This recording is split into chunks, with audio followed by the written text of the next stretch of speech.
Vždy som mal rád históriu, hlavne ľudské osudy, filozofiu, morálku, etiku. Aj som ich študoval a sledoval som práve tie reálne ľudské osudy práve na aj živote ľudí, ktorí boli nám blízki. Tí tzv. Nezabudnutí susedia, vlastne naši židovskí spoluobčania. Bol som takou súčasťou v podstate ich života.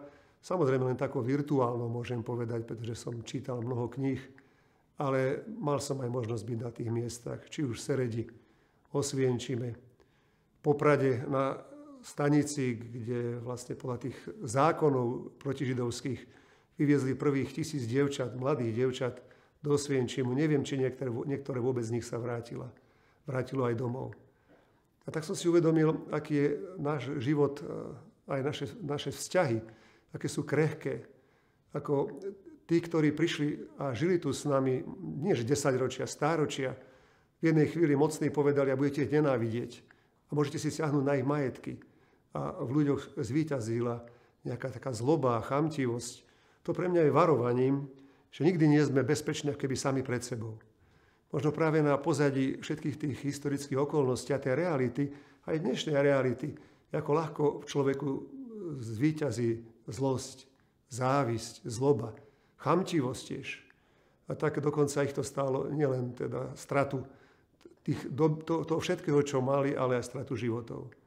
Naozaj je to veľmi hrozivé.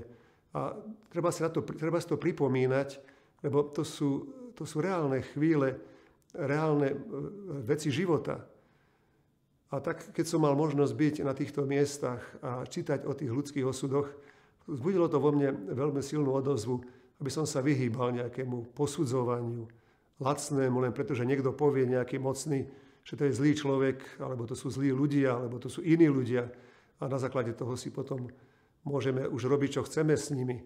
Takže ja by som vlastne tú chvíľu tiež, ktorú chceme si pripomenúť, tú dobu, ktorú chceme pripomenul aj, aby sme boli opatrní. Lebo darmoraz, čo druhým urobíme, vráti sa nám to v nejakej inej podobe. Ľudia nemôžu byť šťastní, keď druhých robia nešťastným. A je to také základné morálne pravidlo tiež, čo nechceš, aby druhí robili tebe. Nerob ani tým. Nie je to až také náročné, stačí sa len vyhnúť každej vnútornej zlomyselnosti, lebo tam to začína.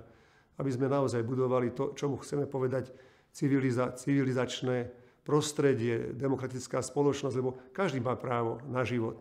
Každý, aj keď nie je hneď tej istej krvi, tej istej rasy, ale je to človek ako my, so svojou dôstojnosťou, so svojím životom a svojou túžbou po láske, po kráse, po tom, aby aj jeho život sa naplnil.